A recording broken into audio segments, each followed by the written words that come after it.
J'ai médité pendant de nombreuses années. Ce que personne ne m'avait dit, c'est que la méditation peut parfois aggraver nos problèmes au lieu de les résoudre. Aujourd'hui, je vais vous mentionner les dangers de la méditation qui ne sont que très rarement mentionnés sur les réseaux sociaux et comment transformer votre pratique pour qu'elle vous apporte vraiment les bénéfices promis. La méditation, on l'observe partout, sur des applications, on retrouve des vidéos de méditation guidée sur YouTube et même certains programmes de méditation dans des entreprises. On nous promet une vie plus calme, plus consciente, plus productive. Mais il y a un problème que personne ne parle.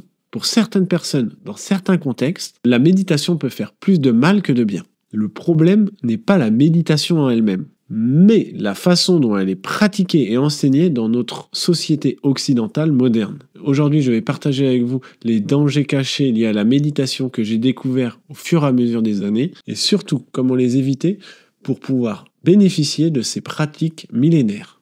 Le premier danger caché est ce que j'appelle l'évitement spirituel, c'est-à-dire aller se percher dans des sphères dit haute, d'accord, quand on médite, dans d'autres sphères, on va dire, même si c'est pas très scientifique, quand on pratique la méditation, on a accès à des états de conscience, on va dire, dont on peut devenir à la fois addict, parce que très agréable, mais aussi c'est une façon de fuir la réalité. C'est quand nous utilisons la méditation comme un échappatoire pour fuir la réalité. Cela nous évite de faire face à nos problèmes réels. On se dit, je médite, je travaille sur moi, et donc je suis un petit peu au-dessus des autres. Les autres, c'est le bas peuple, entre guillemets, les gens qui ne se connaissent pas eux-mêmes, qui ne font pas de travail intérieur, et je me vois tout de suite un petit peu au-dessus des autres. Mais en réalité, on évite juste de se confronter aux problèmes du quotidien. J'ai vécu ça personnellement pendant un moment où j'avais l'impression d'être au-dessus des gens et où je pouvais prendre les gens de bas, mais ça se sentait pas forcément d'extérieur, mais en tout cas intérieurement, j'étais comme ça.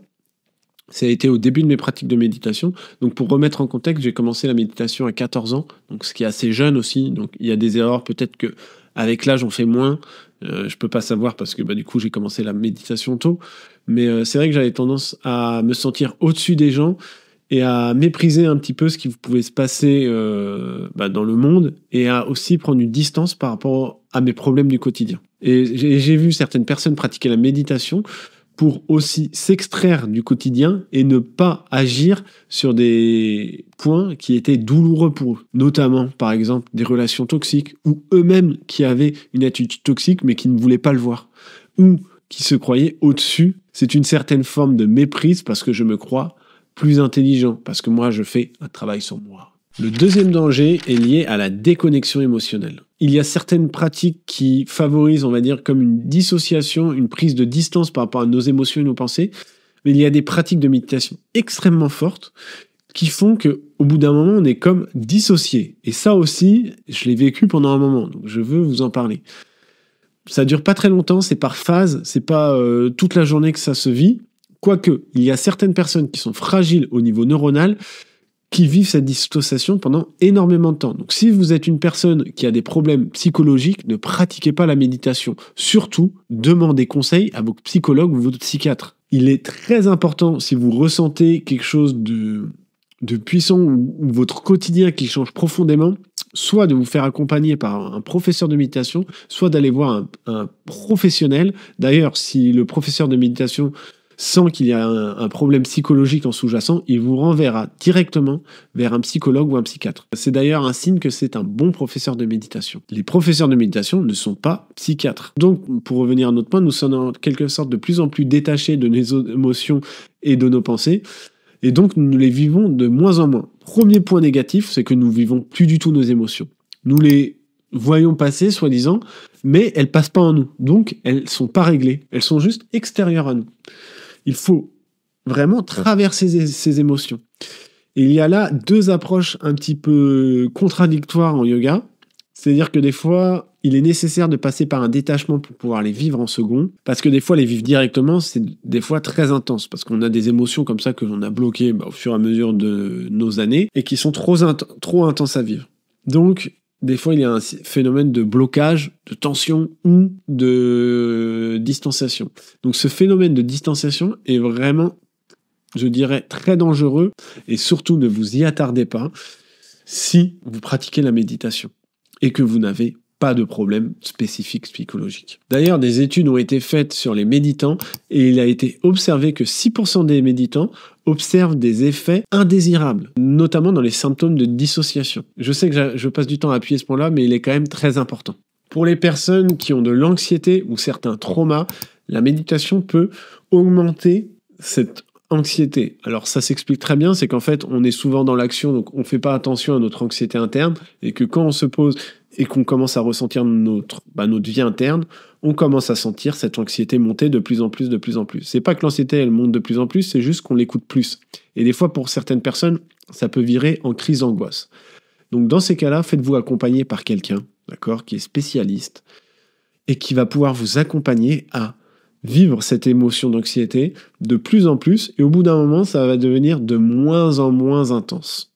Mais dans un premier temps, faites-vous accompagner. Il y a un dernier point sur lequel je veux insister, c'est le risque de passivité. Ce sont des personnes qui ont pratiqué la méditation assez intensément et qui ne ressentent ni joie ni douleur, un petit peu rien, ça revient un petit peu à la dissociation, mais sauf qu'ils n'ont plus aucune méditation de rien faire. Alors, ça peut arriver pendant certaines périodes, lorsque l'on médite intensément, mais il ne faut pas que cela se prolonge non plus sur des temps indéfinis. Les émotions ne sont pas là pour être repoussées. Cette façon de pratiquer, de mettre à distance, c'est souvent un refus de vivre son humanité. Les émotions, comme les pensées, sont source d'une extrême sagesse. Elles nous apprennent des choses sur nous-mêmes.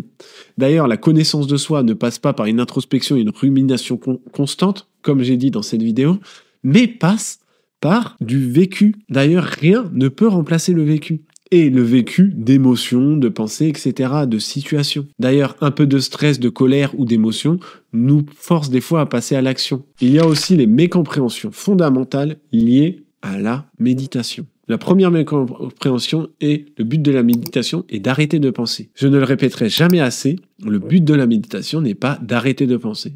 Il peut arriver au bout d'un certain temps que les pensées s'arrêtent et qu'il advienne un état de calme et assez agréable, mais ne cherchez pas à arrêter vos pensées. Si vous cherchez à arrêter vos pensées, vous allez rentrer en guerre contre votre mental et vous allez en quelque sorte tellement vous concentrer sur votre mental qu'il va y avoir de plus en plus de flots de pensées. Juste ne cherchez pas à vous identifier à vos pensées, laissez-les passer, ressentez les émotions qu'elles provoquent en vous, mais ne cherchez pas à faire le calme par la volonté. La deuxième mécompréhension est que plus on médite, mieux c'est. C'est comme dire plus je prends de médicaments, mieux c'est. La méditation est puissante et c'est une forme d'entraînement de l'esprit. Donc commencez par méditer 5 minutes et voyez les effets que ça fait au fur et à mesure du temps sur vous. Ne sous-estimez pas la puissance de la méditation sur votre psyché. La troisième mécompréhension, c'est que la méditation résout tous les problèmes. Je le dis parce que j'ai déjà entendu que la méditation était un peu une solution miracle à tout, à la vie intérieure, que par la conscience, je vais réussir à guérir ma maladie, etc., etc. Enfin, tout ce qu'on peut retrouver dans le monde spirituel. Oui, notre conscience et notre façon d'aborder les choses agissent sur notre corps. Il y a plein de preuves à ce niveau-là et au niveau des expériences méditatives. Il y a des choses qui ne sont pas prouvées, mais que l'on ressent profondément en soi et que l'on ne peut pas occulter. Je ne suis pas là pour commencer à parler de ces choses-là. Mais par contre, la méditation ne résout pas tous les problèmes. Si vous avez un problème physique, cherchez à aller voir un médecin en premier. Continuez à pratiquer la méditation, mais ne cherchez pas à résoudre vos problèmes physiques par la méditation. Pour certains problèmes, le médecin, la thérapie, un psychologue, l'exercice physique ou le changement d'environnement sont la solution. Maintenant que l'on a vu les points négatifs de la méditation, allons voir quand même ses côtés positifs, parce que la méditation a plein de côtés positifs. Alors, comment pratiquer la méditation de manière saine et bénéfique ? Voici mes recommandations basées sur à la fois mon expérience personnelle et les recommandations scientifiques. Commencez petit. Pratiquez 5 minutes au début. La méditation n'est pas une affaire de compétition, mais plutôt une affaire de régularité. Choisissez le bon type de méditation pour vous. Si vous êtes quelqu'un qui a déjà de l'anxiété, pratiquez peut-être de la méditation, pas assis sur un coussin, mais de la marche méditative. Vous pouvez aussi commencer par pratiquer de la conscience respiratoire ou un scan corporel. Soyez attentif aux signaux d'alerte. Que ça soit une anxiété accrue, des problèmes qui surviennent liés à la méditation, des insomnies, des sentiments de déréalisation, des sentiments de dépersonnalisation. Ne sous-estimez pas l'influence de la méditation. Quand on évite ces pièges, la méditation révèle notre vraie nature, permet de nous comprendre en profondeur et de mieux se connaître et de changer son quotidien afin qu'il corresponde à la personne que l'on est. Il ne s'agit pas de devenir un être spirituel éthéré, complètement détaché de votre quotidien. Elle nous aide à vivre plus pleinement dans notre monde réel avec toutes ses imperfections apparentes. Pour moi, le point le plus important est que la méditation n'est pas une fuite du monde, mais au contraire, nous permet de rentrer plus profondément à l'intérieur de ce monde. La vraie méditation nous permet d'être plus humains en acceptant nos forces et nos faiblesses. Elle aiguise notre perception, renforce notre résilience et approfondit notre compassion pour nous-mêmes et pour les autres. La méditation, c'est un outil puissant. Utilisée correctement, elle peut transformer votre vie.